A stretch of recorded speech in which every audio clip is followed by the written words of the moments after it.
옆 사람하고 한번 인사하시겠습니다. 뜨거운 여름 잘 견디셨습니다 하고 인사하시겠습니다. 광복절 저녁에 얼마나 시원하던지요. 야, 바람이 얼마나, 야, 이거 돈으로 살 수 없는 이 시원한 바람을 보면서 계절의 변화를 주시는 하나님께 감사를 드립니다. 오늘 말씀은요, 이 성전세 반세겔이라는 제목으로 말씀을 나눌 텐데, 돈 문제로 생각하시면 안 됩니다. 이 말씀 속에 깊은 구원의 진리가 들어 있습니다. 아마도 이제 세리를 경험을 했던 이 마태가 이 성전세 반세겔 사건을 겪으면서 눈여겨 이 사실을 보고 이 사건을 묵상하다가 깊은 깨달음을 가지고 기록을 남겼을 것입니다. 그래서 복음서 가운데는 이 성전세 반세겔 이야기가 오직 마태복음에만 기록되어 있어요. 여러분, 관심이 있으면, 관심 있는 사람은 관심 있는 자기 분야에 있는 것들을 좀 더 상세히 보게 되는 것입니다. 오늘 마태가 깨달았던 이 말씀의 은혜가 오늘 우리들에게도 성령께서 합당한 깨달음 주시기를 주님의 이름으로 축원합니다. 오늘 주시는 말씀 보시면 예수님께서 먼저 돌아오셨다고 말씀하고 있습니다. 가버나움에 이르니라고 말씀하고 있죠. 가버나움은 예루살렘에서 이제 북쪽으로 가면 갈릴리 호수가 나오죠. 그 갈릴리 호수의 꼭대기에 위치하고 있는 그 도시가 가버나움입니다. 그러니까 갈릴리에서 당시에는 가장 큰 도시였어요. 지금은 나사렛이 가장 큰 도시가 되어 있습니다만, 예수님께서 출생하신 곳이 베들레헴입니다. 레헴이라고 하는 말이 히브리어로 떡이라고 하는 뜻이고요. 베스라고 하는 말은 집입니다. 그러니까 떡집에서 예수님이 떡이 난 거예요. 그런데 스스로 예수님께서 요한복음 6장에 보시면 나는 생명의 떡이라고 말씀하신 바가 있죠. 그리고 사셨던 곳, 자라났던 곳은 이제 나사렛입니다. 예수님을 나사렛 예수라고 우리가 얘기합니다. 그러나 공생애를 시작하시면서 살았던 곳은 가버나움입니다. 그 가버나움에 누가 있습니까? 베드로의 집이 있었어요. 예수님께서 가버나움에서 사역하시는 동안 주로 예수님께서는 베드로의 집에서 머물면서 3년 동안 사역을 하셨을 것입니다. 꽤 큰 도시이기 때문에 거기에 이 히브리인들의 큰 회당도 거기에 있었습니다. 그리고 주로 회당에 나가서 우리 주님께서 말씀을 전하시기도 하셨죠. 그러다가 예수님께서 제자들을 둘씩 70명을 이제 보냈습니다. 그리고 사역을 마치고 돌아올 때는 항상 가버나움으로 돌아오셨던 것입니다. 그래서 여기 24절 말씀에 바로 그 얘기예요. 가버나움에 이르게 됩니다. 그러자 반세겔을 받는 자들, 이 사람들이 이제 성전세 징수원들입니다. 이 사람들은 어쩌면 예루살렘에서 파견된 사람일 수도 있습니다. 그 성전세 징수원들이 베드로한테 묻습니다. 너희 선생은 왜 반세겔을 내지 않느냐? 이 성전세를 각 사람마다 20세 이상 성인 남자들은 1년에 한 번씩 반세겔을 내도록 되어 있었거든요. 근데 너희 선생 왜 세금 안 내냐? 이런 얘기예요. 그 얘기를 들은 다음에 베드로가 그 말을 듣고서 여기 25절 보시면 내신다라고 이야기를 합니다.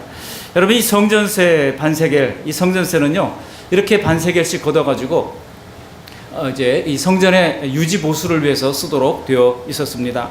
당시 한 세겔이라고 하는, 지금도 뭐 현대 이스라엘의 그 세겔도 있거든요. 저희 집에도 있는데 제가 가져오려고 그러다 깜빡 했어요. 조그만 동전입니다. 현재 이스라엘의 1세겔 동전은 그저 한 300원 정도 좀 넘습니다. 그러나 당시에 이 세겔은 은화였어요. 은화 반세겔이면, 한 세겔이면은 이 그리스 이제 시대로, 예수님 당시에는 이제 헬라 시대가 통치를 하고 있던 시대 아니겠습니까? 그 당시에는 헬라 또 로마가 물리적으로는 통치를 하고 있었고, 문화적으로는 그리스가 통치를 하고 있었기 때문에 예수님 당시에는 이 그리스 화폐와 로마의 화폐가 막 혼용되고 사용되고 있었습니다. 근데 그 드라크마라고 하는 돈이 있어요. 근데 이제 1세겔이면 4드라크마입니다. 근데 1드라크마는 노동자의 하루 품삯이에요. 그러니까 반세겔이면 얼마입니까? 2드라크마예요. 노동자 이틀치의 품삯이라고 할 수가 있습니다. 오늘날 대략 우리가 그 인력에 등록을 하고 하루 나가서 일하면은 보통 한 뭐 12만 원, 10만 원 이렇게 받는데요. 뗄 거 떼고 하면 한 10만 원은 그저 받을 수 있는 것 같아요. 그러면 반세겔이면 오늘날 노동자 이틀치에 해당하는 금액이라고 할 수가 있습니다. 뭐 결코 적은 것은 아니죠. 그런데 이것을 1년에 한 번씩 모든 20세 이상의 성인 남자들은 다 내서 성전 보수를 하도록 했다는 것입니다. 그런데 지금 베드로에게 이 돈이 없었다는 겁니다. 또 예수님도 그 돈이 없었다는 겁니다. 그러니까 너희 선생은 왜 세금 안 내느냐라고 하는 이 말은 단순한 독촉이 아닙니다. 그 말 속에는요, 상당히 예수님을 비아냥거리는 조롱이 담겨 있는 것입니다. 필시 당시 예루살렘에서 파견된 이 성전세 징수원은 예수님에 대해서 좋지 않은 말들을 들었을 것입니다. 당시 사두개인들과 바리새인 같은 종교 권력자들이 예수님에 대해서 전통을 깨는 아주 나쁜 사람으로 소문을 내고 있었기 때문입니다. 그렇기 때문에 왜 예수님은 성전세를 안 내느냐라고 하는 그의 말 속에는 도대체 선생이라는 사람이 하나님의 백성이 지켜야 할 기본도 안 지키냐 하는 그러한 조롱이 담겨 있는 것입니다. 그러면서 그런 예수님을 선생으로 믿고 따르는 이 베드로도 한심하게 보는 거예요.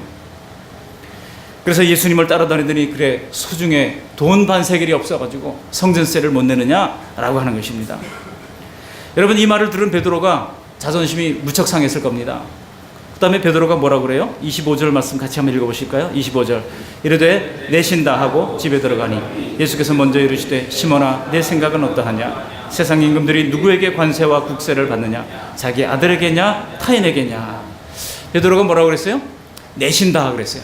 여러분, 이 내신다를 한번 여러분들이 연극 배우로 생각하고 베드로가 내신다라는 말을 어떻게 했을까? 내신다 그랬을까요? 제가 생각하기에는요, 낸다네 하고 속으로 더러워서 하면서 얘기를 했을 것 같아요. 베드로가 한 성격 하는 사람이잖아요. 내가 낸다네 하면서 들어왔지만 사실 베드로의 수중에 지금 돈 한 푼 없었습니다. 뭐 예수님도 마찬가지죠. 베드로가 그렇게 말하고 집에 들어갈 때 그 심정이 대단히 착잡했을 겁니다. 얼마 전까지 갈릴리 바다를 주름 잡으면서 이제 돈깨나 만지던 베드로였습니다. 그렇지만은 예수님이 사람 낚는 어부가 되라고 하면서부터 주님을 따라다니면서 3년 반 동안 철저히 빈털터리가 되는 경험을 그는 하고 있었던 것입니다. 다른 사람들은 다 이전처럼 다 잘 살고 있는데 예수님을 따르는 내 처지가 어쩌다 이렇게 됐나 하는 생각도 있었을 것입니다. 여러분, 우리가 돈 때문에 속상할 때는요, 정말 예배 드리러 가려고 옷을 주섬주섬 입고 성경을 챙기고 준비를 할 때 정말 하나님을 믿는 게 과연 무슨 소용인가 하는 그런 생각도 들 때가 있잖아요. 근데 사람이 잘 버티다가도요, 이런 자괴감에 빠지게 되면 무슨 큰 빚 있어도 그거는 잘 견디다가 자녀들이 인강 듣는다고 돈 달라고 그럴 때 그거 못 해줄 때 갑자기 무너지게 되는 것입니다. 베드로는요, 다혈질이라 생각이 곧바로 입으로 나온 사람 아니겠습니까? 얼굴에 그대로 드러나는 사람입니다. 기분이 잔뜩 상해서 들어오는 베드로를 향해서 예수님께서 먼저 질문하십니다. 여기 25절에 뭐라고 그랬어요? 예수께서 먼저 이르시되 그랬어요. 우리 예수님은 우리의 마음을 아시고 먼저 우리의 마음을 두드리시는 분이십니다. 우리 하나님도 그러잖아요. 거기 계시며 말씀하시는 하나님. 하나님은 먼저 우리의 내면을 아시고 우리에게 어떤 형태로든지 두드리십니다. 환경을 통해서 두드리기도 하시고 사람을 통해서도 두드리기도 하십니다. 먼저 이르시되 먼저 말씀을 거십니다.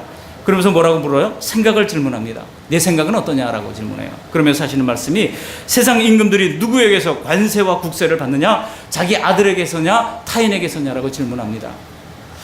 여러분, 고대 왕정 시대에는요, 지문국 국가잖아요. 왕이 모든 것을 통치하는 시대에 왕이 통치할 때 그 아들들, 왕자들에게는 세금을 받지를 않았습니다. 여러분, 사우디아라비아에 사역하는 선교사님들 얘기를 들어보면 사우디에 들어가는 것은 대단히 어렵습니다. 아무리 돈이 많다고 하더라도 사우디아라비아에 들어갈 수가 없어요. 누구를 통해서 반드시 줄을 대가지고 이제 비자를 받아야만 들어가는데 대부분 왕자를 통해서 들어갑니다. 왕자. 그래서 이제 선교사님들도 누구 왕자를 어떻게 연결해가지고 이제 그렇게 해가지고 들어왔노라고 얘기를 해요. 그래서 야, 대단하다. 사우디 왕자를 당신이 아는구나. 그랬더니 이 선교사님, 우리 박천민 선교사님도 사우디에서 8년 동안 있었잖아요. 미국 선교사님들은요, 사우디에는 들어가기 쉽습니다. 거기에 기업들이 많이, 미국 기업들이 들어가 있기 때문에 들어가기 쉬운데도 그 사람들이 정해놨어요. 사우디라고 하는 나라는 1년 반 정도 있으면 사람들이 정신이 이상해지니까 선교사님들은 반드시 18개월 단위로 이렇게 교체를 하도록 하고 있습니다. 그래서 이제 18개월 정도 있어서 사막만 보다 보니까 사람이 이상해진다는 거예요. 그래가지고 불러내가지고 한 6개월 쉬게 한 다음에 다시 들어가기. 그런 로테이션을 원칙을 지키고 있어요. 미국 선교사님들은. 근데 한국 선교사님들은 미련하게 죽으면 죽으리다 하고 거기서 8년 동안 있었어요. 우리 박선민 선교사님이. 거기 있다가 이제 더 이상 있을 수가 없게 돼가지고 비자가 해결이 안 되니까 나왔는데 이제 왕자의 그 라인을 타고 들어갔다 그래가지고 대단하다고 그랬더니 하는 말이 근데 왕자가 6,000명이래요. 왕자가 한두 명이 아니라 왕자들이 워낙 이 가족들이 많으니까 왕자들이 6천 명 되는데 어느 메인 라인을 타느냐에 따라서 비자 기간도 길게 주기도 하고 짧게 주기도 한다는 거예요. 자기는 비교적 메인 라인을 타가지고 그리고 길게 거기에 8년씩이나 있을 수 있었다고 얘기를 하더라고요. 여러분, 그렇게 왕이 곧 국가에 있는 그런 나라에서는요, 왕자들에게 세금 안 물립니다. 그렇지만 오늘날 조세 원칙은 뭡니까? 오늘날 소득 있는 곳에는 세금이 있다고 하는 것이 오늘날 현행 조세 원칙이죠. 지금 종교인 과세가 시행되었습니다만 종교인들도 당연히 소득이 있다면 세금을 내야 맞습니다. 그런데 예수님 당시에 왕정시대에 세금을 내지 않았는데 베드로가 그것을 물어보니까 당연히 세금을 아들들은 안 내죠. 대답을 하면서 속으로. 근데 그걸 왜 물어보세요? 아마 그랬을 것 같아요. 이건 제 생각입니다. 엄기영 버전이에요. 그걸 왜 물어보세요? 속으로 생각을 했을 거예요. 그랬더니 예수님께서 하시는 말씀이 무엇입니까? 예수님이 25절 하반절에 뭐라고 말씀하고 있습니까? 그렇다면 26절에 이렇게 26절에 이렇게 말씀하십니다. 우리 26절 말씀 같이 한번 읽어보시겠습니다. 26절 베드로가 이르되 타인에게니이다. 예수께서 이르시되 그렇다면 아들들은 세를 면하리라 그랬어요. 여러분, 예수님께서 베드로에게 아들들은 세를 면하리라 그랬어요. 그 말씀이 무슨 뜻이겠습니까? 내가 하나님의 아들들이라고 하는 겁니다. 하나님의 아들, 단수형이 아니에요. 아들들이라고 하는 것은 예수님을 가리키는 말이 아니라 예수님을 믿고 하나님의 자녀가 된 모든 하나님의 사람들을 의미하고 있습니다. 요즘 여권 신장이 하도 되다 보니까 왜 딸들은 없느냐라고 하시는 분도 있을지 모르지만 여기 말하는 아들들이라고 하는 것은 하나님의 자녀들이라고 하는 그런 포괄적인 개념으로 우리가 이해할 수 있습니다. 그러니까 성전세는 하나님께 드리는 것이니 하나님의 아들들은 당연히 세를 면하지 않겠느냐. 이 당시 문화적인 환경 가운데서 예수님께서 그렇게 답변을 하신 것입니다. 지금 잔뜩 속이 상해서 들어온 베드로에게 필요한 말이 무엇인지를 주님께서 다 아신 거예요. 그렇다고 내 믿음이 그렇게 없느냐? 그 정도 가지고 그렇게 속상하냐? 그렇게 책망하지도 않으셨습니다. 언제든 세상의 어려운 상황 속에서 우리 주님은 우리를 다시 일으켜 세우기를 기뻐하시는 분이십니다. 그리고 우리가 가진 구원이 얼마나 소중한 것이고 뿐만 아니라 현실적이신지를 일깨우는 것이라고 할 수가 있는 것입니다. 아들들은 세를 면하리라. 옆 사람에게 한번 그렇게 격려해 주시기 바랍니다. 아들들은 세를 면하리라. 베드로는 틀림없이 이 말씀에 힘을 얻었을 것입니다. 그리고 믿음을 되살렸을 것입니다. 짧은 몇 절의 말씀이지만은 오늘 말씀을 곱씹어 보면 예수님이 정말 연약한 우리의 마음을 읽으시고 가장 현명한 처방을 내리신다는 사실을 알게 됩니다. 여러분, 그렇게 전지하시고 전능하신 예수님이 지금도 우리의 마음을 읽으시고 세밀하게 들여다보고 계십니다. 생업에 지치고 때로는 여전히 근심거리가 있지만 그래도 열심히 마음을 다잡고 하나님을 섬기기를 원하는 우리들 아닙니까? 그래도 우리는 때로 베드로처럼 낙심할 때가 있습니다. 넘어질 때가 있습니다. 세상적으로 볼 때 베드로가 그랬듯이 성도들에게도 세상에서 이런저런 고난과 어려움이 여전히 있는 것입니다. 그러나 지금 어떤 처지에 있든 변하지 않고 확고한 사실은 우리가 하나님의 아들들, 곧 하나님의 영광스러운 상속자가 된다라고 하는 사실입니다. 그래서 사실을 다 알면은 우리가 정말 먼저 놀라 자빠질 만한 수많은 죄들이 있음에도 불구하고 하나님 앞에 갔을 때 그 모든 죄가 예수님의 피공로로 말미암아 완벽히 면제가 되었다는 것입니다. 그러므로 지금 비록 남들 보기에 우리가 잠시 초라한 처지가 된다 할지라도, 지금 현실이 좀 좋지 않고 마음에 들지 않는다 할지라도 우리는 약속한 것을 반드시 받게 될 줄로 믿습니다. 사도 바울은 고린도 후서를 통해서도 이와 같은 말씀을 하고 있습니다. 고린도 후서 4장 17절 이하에 우리가 잠시 받는 환난에 경한 것이 지극히 크고 영원한 영광에 중한 것을 우리에게 이루게 함이니 라고 말씀합니다. 환난에 경한 것, 지금 세상에서 받는 환난은 가벼운 것이래요. 그러나 장차 하나님 나라에서 받는 영광은 크고 무거운 것이라고 비교할 수 없는 그 하나님의 영광이 우리에게 있다고 말씀하고 있는 것입니다. 그러면서 우리가 주목하는 것은 보이는 것이 아니요 보이지 않는 것이니, 여러분, 보이는 것 세상의 환난입니다. 그러나 보이지 않는 것 영원한 하나님의 영광 가운데 받게 될 하늘의 상급인 것입니다. 그러므로 우리는 보이는 것 때문에 살지 말고 보이지 않는 영광을 바라보면서 현실의 어려움도 잘 이겨나가는 우리 모두가 되시기를 주님의 이름으로 축원합니다. 성도가 세상을 이기는 것은 바로 이러한 믿음입니다. 하나님이 우리의 모든 것을 다 알고 계시다고 하는 것과 지극히 크고 영원한 영광에 중한 것이 이미 준비되었다는 사실을 항상 되새기면서 이 믿음으로 힘있게 살아가는 우리 모두가 되시기를 주님의 이름으로 축원합니다. 저는 오늘 말씀을 통해서 예수님이 과연 어떤 분이신지를 세 가지로 말씀을 하면서 정리를 하고자 합니다. 오늘 말씀 속에는 예수님의 모습 세 가지가 고스란히 드러나 있습니다. 첫 번째로 예수님은 어떤 분이십니까? 예수님은 영원한 숙전이 되시는 예수님이라고 하는 것입니다. 오늘 마태를 통해서 주시는 이 말씀의 핵심은 예수님께서 이 성전세 문제를 가지고 구원의 문제로 연결시킨다는 데 있습니다. 사실 성도들 대부분이 지금 뭐 어떤 하늘의 일보다는 세상의 문제, 생활의 문제에 관심을 가지고 교회에 오는 경우가 많지 않습니까? 물론 하나님께서도 말씀하셨듯이 정말 우리가 이 세상을 살아가는 가장 현명한 지혜도 하나님 말씀에 기록되어 있고, 잠언 말씀 같은 거 읽어보세요. 얼마나 참 우리에게 은혜가 되는 말씀입니까? 신앙생활에 중요하고 본질적인 것들을 우리가 해결하면 그 나머지 것들도 하나님께서 해결해 주신다는 것이 성경의 약속 아닙니까? 그래서 마태복음 6장 33절에 먼저 그의 나라와 그의 의를 구하라. 그리하면 이 모든 것, 무엇을 먹을까 무엇을 입을까 하는 이 세상의 것들이에요. 이 모든 것도 다 너희에게 더해 주신다는 것입니다. 진정한 더함, 진정한 홈플러스는요, 하나님의 나라와 하나님의 의를 구하는 것이라고 말씀하고 있는 것입니다. 여러분, 왜 오늘 성경은 2000년 전의 성전세 문제를 우리에게 가르치는 것일까요? 사실 바로 이런 것들은 지금 나와 아무 상관없는 그런 얘기가 아니라고 하는 겁니다. 이런 말씀 속에서도 종종 가장 중요한 가치가 들어있다고 하는 것을 알게 됩니다. 여러분, 당시 이 성전세는요, 국가세가 아닙니다.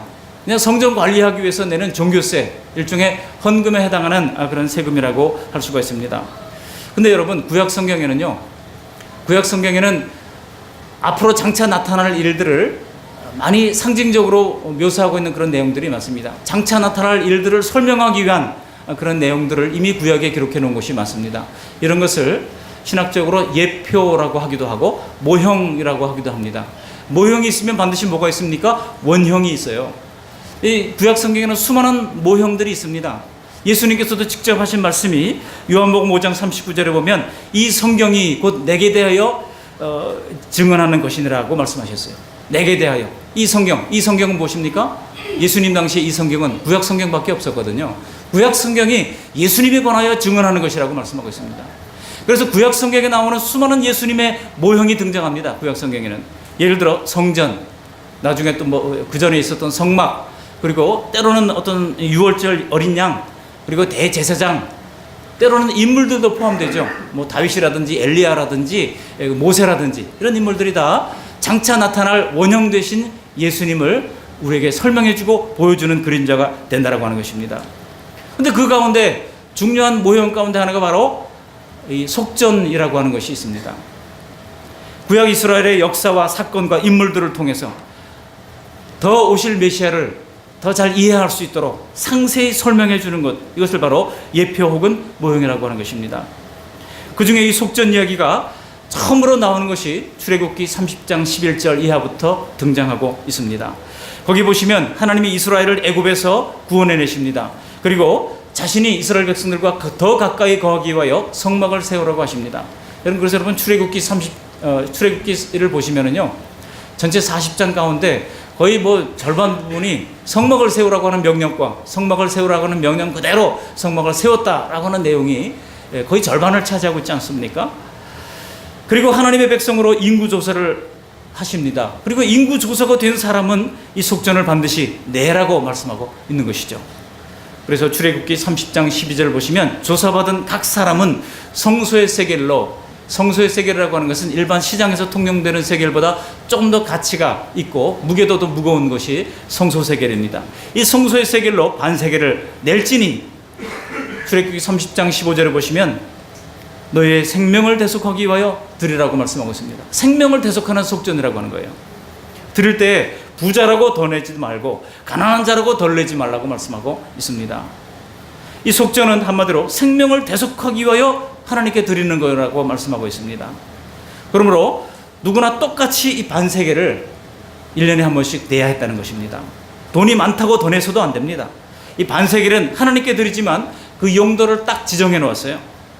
출애굽기 30장 16절에 보시면 너는 이스라엘 자손에게서 속전을 취하여서 회막 봉사했으라 그래서 회막 봉사했으라. 이것이 여호와 앞에서 이스라엘 자손의 기념이 되어서 너희의 생명을 대속하리라. 이 속전은 너희의 생명을 대속하는 것이 된다고 반복적으로 말씀하고 있습니다. 속전을 드려야 할 이유가 무엇인지를 아주 못 박아서 설명을 하고 있는 것입니다. 처음에는 인구조사할 때만 드렸던 이 속전이 예수님 당시에는요, 매년 드리는 그런 성전세로 이제 변화하게 됩니다. 그렇다면 여러분, 이런 속전에 대한 이런 말씀을 한번 생각해 보시면, 하나님이 이스라엘 백성들을 구원해 주시는데 돈을 내라는 거 아니겠습니까? 근데 돈을 내는데 필요한 돈이 얼마라고 말씀하고 있습니까? 반세겔, 한 20만 원 내라고 하는 거예요. 여러분 한번 생각해 보세요. 내가 구원을 받는데 돈 20만 원 내고 구원받는다는 거 좀 이상하지 않습니까?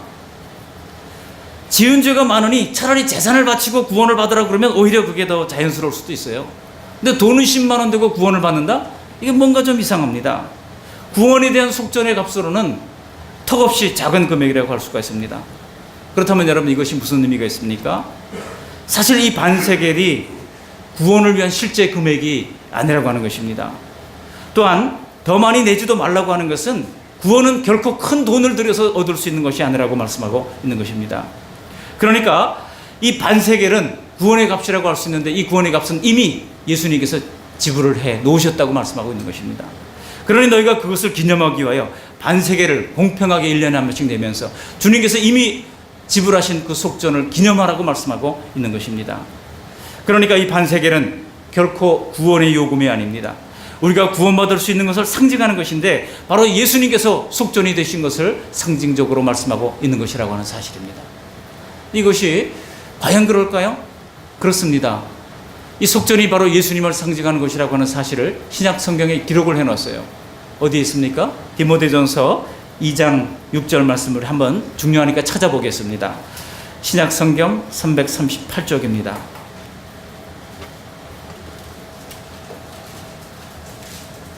디모데전서 2장 6절 말씀을 다 함께 찾으시고 함께 읽어보시겠습니다. 그가 모든 사람을 위하여 자기를 대속물로 주셨으니 기약이 이르러 주신 증거니라. 아멘. 여기 대속물로 주셨다고 하는 말씀을 옛날 개역 성경에 보면요, 속전으로 주셨으니라고 말씀하고 있어요. 이 대속물이 곧 속전입니다. 예수님이 자신을 속전으로 주셨다는 것입니다. 그러니까 이 반세겔은 다름 아닌 바로 예수님 자신을 예표하고 있는 것이라고 할 수가 있는 것입니다. 우리가 베드로가 성전세를 낼 필요가 없고, 그리고 이미 하나님의 아들들이라고 하신 이유가 무엇입니까? 바로 예수님의 속전인 것을 그가 믿기 때문이라고 하는 사실입니다. 더구나 우리는 속전을 지금까지 한 번도 낸 적이 없잖아요. 그럼에도 불구하고 하나님의 자녀가 되었습니다. 이것은 예수님만이 바로 우리를 구원하기 위하여 이미 값을 치르셨다는 사실을 우리가 믿고 신뢰하기 때문입니다. 그러니까 엄밀히 말하면 우리가 공짜로 구원받은 게 아니에요. 예수님이 아주 고귀한 자기 피로 우리의 모든 죄를 대속해 주신 것입니다. 그러므로 예수님을 속전으로 챙긴 그 사람, 바로 그 사람만, 오직 그 사람만 하나님 앞에서 사면을 받게 되는 것입니다. 예수님만이 매년 한 번씩 드려야 하는 그런 속전이 아니라 영원한 우리의 속전이 되셨기 때문입니다. 이렇게 구약과 신약이 시절날술처럼 아주 촘촘하게 짜여져서 우리에게 이 놀라운 구원의 진리를 깨닫게 해 주시는 것입니다. 이해가 되십니까? 이런 말씀들과 성령의 역사가 우리를 거듭나게 하는 것이고, 영혼을 살찌게 하는 것이고, 점점 더 아름다운 견고한 믿음으로 자라나게 하는 것입니다. 여러분, 구원에 대한 하나님의 지식은요, 결코 그렇게 얄팍하지 않습니다. 심오합니다. 깊습니다. 그러므로 이런 성경의 진리들을 더 열심히 배우고 더 풍성한 신앙생활로 나아가는 우리 모두가 되시기를 주님의 이름으로 축원합니다. 아는 만큼 하나님께서 우리의 더 깊은 신앙생활, 더 깊이 있는 은혜의 생활을 할 수 있게 만들어 주시는 것입니다. 하나님을 아는 것이 영생이라고 말씀하시잖아요. 요한복음 17장 3절에 영생은 이것이니 하나님과 그의 보내신 자 예수 그리스도를 어떻게 하는 것이니이다? 아는 것이니이다. 영생은 아는 겁니다. 하나님을 알고 예수님을 아는 것 어떻게 합니까? 맛보아하는 것이라고 시편 34편 8절은 우리에게 말씀하고 있는 것입니다. 그 넓이와 깊이를 날마다 더 깊이 알아가시기를 바랍니다. 예수님은 우리에게 영원한 속전이 되십니다.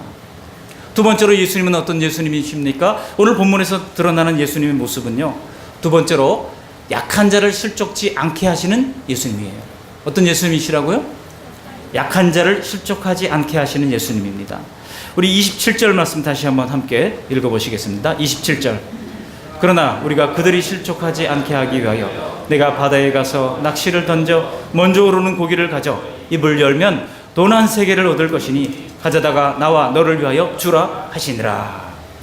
여기 전반절에 보시면 주님은 그들이 실족하지 않게 하기 위하여 우리가 세금을 내자 이런 얘기입니다. 세금을 낼 필요가 없지만 그들이 실족하지 않게 위하여 세금을 내자는 것입니다. 저는 여기서 우리 예수님의 마음을 읽었습니다. 예수님께서 예수 안 믿는 사람들의 마음조차 실족하게 되는 것을 원하지 않는구나 하는 것을 깨닫게 되었습니다. 과거에 제가 중학교 때 부흥회를 가면은요, 부흥 강사들이 와가지고 예수 안 믿는 길거리에 다니는 사람들을 뭐라고 그랬어요? 저 길거리에 예수 안 믿는 뭐라고 그랬어요? 지옥 불쏘시개라고 그랬어요. 지옥 불쏘시개들이래요. 그 사람들, 안 믿는 사람들 다. 그러니 얼마나 그 사람들이 그걸 들어보세요. 얼마나 충격스럽겠습니까? 그 중에 실족할 사람도 있을 거예요. 제가 이 학생들 데리고 이 선교단체 간사 시절에 설악산 가서 수련회를 하면서 마지막 날은 이제 한번 산 꼭대기도 올라가고 내려오다가 신흥사에 들렸는데 거기 스님이 부처님한테 인사를 하고 가라고 그래요. 근데 이제 춘천교대 다니는 어떤 자매 하나가 사탄아 물러가라 막 그러더라고요.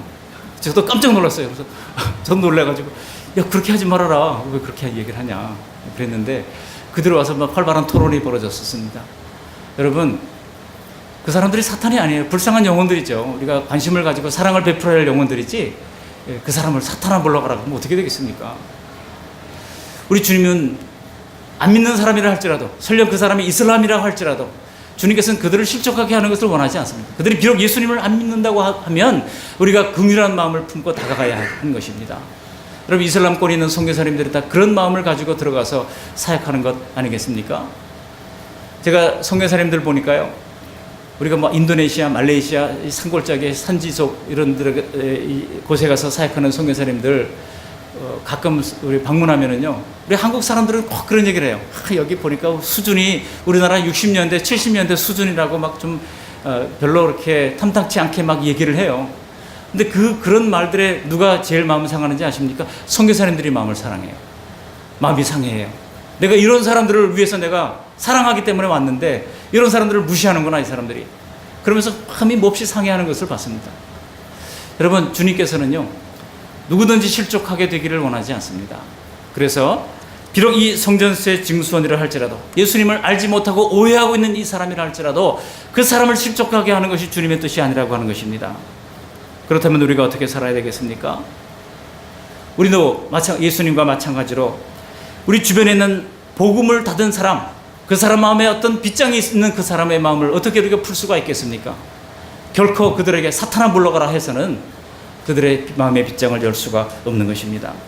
먼저 그들이 교회에 대해서 좋은 마음을 가지도록, 예수 믿는 사람들에 대해서 좋은 마음을 가지도록 할 때에 비로소 그들의 마음이 빗장이 풀리고, 마음이 빗장이 풀려야 하나님의 말씀을 들을 수 있는 귀가 열리지 않겠습니까? 어떤 사람이 예수 믿고 구원받았고 그 일로 말미암아 가족을 전체 구원했다 그러면 여러분 그게 어떻게 돼서 그렇게 가능할까요? 그 사람이 안 믿는 남편 보고 이 사탄아 몰라가라 그렇게 해서 그 사람이 구원받게 될까요? 결코 그렇지 않습니다. 예수님이 하는 말씀대로 잘 섬기고 그 사람 마음 상하지 않도록 잘 다독이고 격려하고 내가 죽으면서 그랬잖아요. 요한복음 12장 24절에 하늘의 미랄이 땅에 떨어져 죽으면 죽지 않으면 하늘 그대로 있지만 죽으면 많은 열매를 맺느니라고 말씀하고 있는 것입니다. 내가 죽고 또 죽고 죽을 때에 한 사람씩 한 사람씩 마음의 빗장을 열고 말씀을 듣게 되고 구원을 받게 되고 교회에 한번 나오게 되고 그러다가 마침내 하나님이 정하신 시간에 in his time 주님의 시간에 그들이 예수님을 구주와 주님으로 믿고 하나님의 자녀로 변화되게 되는 것입니다. 설령 내가 아무리 옳은 일이 있다 할지라도 신앙이라고 하는 명분 때문에 그것을 주장하다가 내가 이긴다 하더라도 영혼을 구원할 수는 없습니다. 생명을 낳는 것은 내가 죽을 때 가능한 것입니다. 내 믿음을 주장할 때는 정말 상대에 대한 사랑과 존중이 있어야만 하는 것입니다. 특히 친한 사람, 여러분 함께 사는 가족들에게 더욱 조심할 필요가 있습니다. 우리는 가족들에 대해서 너무 팩트로 공격하는 경향이 있어요. 당신 그런 사실이 있지 하면서 또 자녀들에 대해서도 뻔히 알잖아요. 우리가 자녀들도 부모 약점들을 다 알잖아요. 그러다 보니까 자꾸 대화하면서 시비를 따지고 태클을 걸 때가 있습니다. 그러나 중요한 것은 무엇입니까? 사실만이 중요한 게 아니라고 하는 사실입니다. 오늘 예수님의 말씀을 통해서 깨닫게 되는 것은 무엇입니까? 여러분, 가족들이 무슨 말을 할 때 그냥 동조해 주십시오. 안 믿는 친구들이 뭔가 얘기를 할 때 자꾸 반박하지 말고 그냥 그러냐 하고 그렇구나 라고 동조를 해 주시기 바랍니다. 그렇게 할 때 그들이 마음이 열리고, 그렇게 할 때 그들이, 가족들이 주님 앞에 나올 수 있는 시간이 더 가까워지게 되는 것입니다. 우리 예수님은 약한 자 그 누구도 실족하기를 원하지 않으시는 예수님이십니다. 그리고 우리가 예수님의 자녀라면, 예수님의 제자라면 우리도 또한 그와 같은 모습으로 살아가기를 주님께서 원하신다고 하는 사실입니다. 세 번째로, 예수님은 어떤 예수님이십니까? 예수님은 여전히 우리를 돌보시는 예수님이라고 하는 사실입니다. 여기 27절 하반절을 보면 참 흥미로운 사건이 나옵니다. 성전세를 구하는데 내가 가서 노동하면서 일해가지고 성전세를 보려고 말하지도 않으셨어요. 바다에 나가서 낚시를 던져서 먼저 떠오르는 고기를 가져다가 입을 열면 돈 한 세겔을 얻을 것이다 그랬어요. 성전세가 반 세겔이니까 너와 나를 위하여 한 세겔을 그렇게 해서 그 성전세 이제 징수원에게 내라고 말씀을 하신 것입니다. 제가 갈릴리 바다 이 가버나움에 가보니까 점심 식사를 하는데 소위 말하는 베드로 고기를 이제 노릇노릇하게 구워가지고 이제 먹은 적이 있어요. 그러면서 이제 안내하시는 분이 이게 바로 일명 베드로 고기라고 하는 고기입니다. 이 위턱보다 아래턱이 더 길어요. 그래가지고 이 밑바닥에서 다니면서 눈이 어둡대요, 그 고기가. 그래가지고 밑으로 그냥 바닥을 쭉 훑어가면서 아래턱으로 훑어가면서 이제 먹이를 먹는 그런 물고기라고 합니다. 그 베드로 고기를 먹었는데 맛있더라고요. 근데 여러분, 바로 그 고기입니다. 근데 그 낚시를 던져가지고 그 베드로 고기가 이제 걸렸어요. 걸렸는데 입을 열어보니까 거기 한 세겔의 은어가 들어있습니다. 그럴 확률이 몇 퍼센트나 될까요? 이거는 로또를 던져가지고 로또를 맞는 것보다 훨씬 더 어려운 겁니다. 이 낚시의 역사가 굉장히 오래됐죠, 그죠? 수천 년 역사를 가지고 있는 낚시의 역사가 있는데요. 낚시 좋아하시는 분들이 이 구절을 가지고 예수님도 낚시를 좋아하셨다, 낚시를 명하셨다 그러시는 분들도 있어요. 맨날 낚시 좋아하는 분들 낚시하러 가면서 이 구절을 암송하면서 가시는 분들이 있는데, 여러분, 낚시를 하시더라도 예배하면서 가시기를 바랍니다. 가정을 살리시면서 가시기를 바랍니다. 그런데 낚시를 던져가지고 그 물고기가 떠오르는데 그 성전세를 딱 필요한 만큼 얻을 확률은요, 없는 겁니다. 이건 기적이에요. 놀라운 기적입니다. 물론 나사로를 살렸던 죽은 자를 살리는 기적과 비교해 볼 때는 하찮은 기적에 불과할지 모르지만 성령으로 말미암아 하나님께서 주신 동일한 기적이라고 하는 것입니다. 여러분, 이 기적을 우리에게 주시는 이유는 무엇입니까?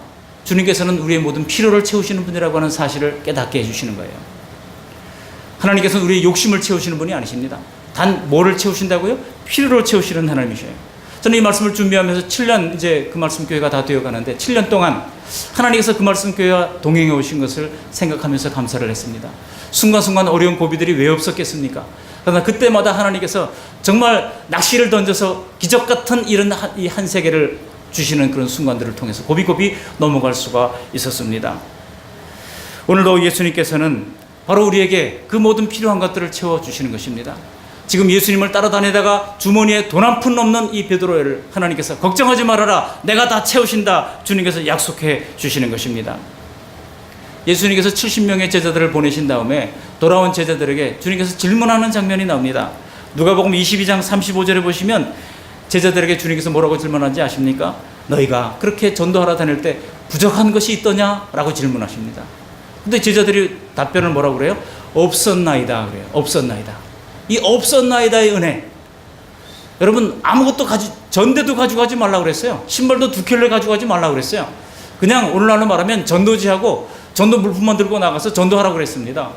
너희가 먹을 것이 필요하면 어느 집에 가가지고 들어가면 거기서 준비해놨을 거다. 그리고 숙소가 필요하면 어느 집에 가면 들어와서 쉬고 가시죠, 그렇게 얘기할 거다. 그래가지고 제자들이 그렇게 다녔다는 것입니다. 예수님께서 질문하신 질문이 부족한 것이 있더냐 말할 때 제자들은 없었나이다 라고 대답할 만큼 그 필요를 주님께서 채워주셨다는 것입니다. 욕심을 따라서 그들에게 번쩍하게 삐까번쩍하게 주신 것은 아니지만 그 모든 필요를 주님께서 아시고 그 필요를 딱 맞게 채워주셨다는 것입니다. 여러분, 제자들이 다 부족한 것이 없었다고 대답했던 것처럼 주님께서 지난 7년간 우리 그 말씀교회 모든 필요를 돌아보시고 채워주시고 여기까지 인도해 오신 에베네셀의 하나님을 찬양합니다. 제가 올해는요, 하나님 앞에 기도할 때 하나님 올해는 좀 교회에 이전할 수 있게 해주십시오. 그렇게 간절히 기도했어요. 제 기도 제목을, 여러분 기도 제목을 받아가지고 강단에 놓고 기도하는데 저도 썼어요. 제 기도 제목을 몇 가지 쓰는 중에, 하나님 은혜 허락하시면 날씨가 너무 더우니 여러분 주중에 주일에 이렇게 예배할 때는 얼마나 시원합니까? 미리 와가지고 다 에어컨 틀어놓고 또 환경을 잘 예배하기에 아름답게 만들어 놓으니까 주일날 예배만 딱 오고 가는 사람들은 여기가 더 좋습니다. 근데 여러분, 주중에 와보면은요, 저 오후에는 이 목양실이 40도까지 올라갑니다. 사람 살 곳이 못 되는 곳이 바로 여기예요. 겨울엔 또 얼마나 추운지요. 이게 뭐 그냥 한마디로 단열이 하나도 안 돼 있는 그런 건물입니다. 여기에 우리가 7년간 버텨왔어요. 그래서 하나님 좀 이전하게 해달라고 기도를 했어요. 하나님께서 정말 전혀 생각지도 못한 방법으로 우리를 인도해 가고 계십니다. 하나님께서 부족한 것이 있더냐라고 질문하실 때 없었나이다라고 믿음으로 대답할 수 있는 그런 우리 모두가 되시기를 바랍니다. 중요한 것은 무엇입니까? 하나님이 책임지신다고 말씀하시는 것은 조건이 있어요. 하나님의 자녀가 되면, 이것입니다. 우리가 하나님의 자녀가 되었다면 하나님께서 필요한 모든 것을 채워주신다고 말씀하고 있습니다.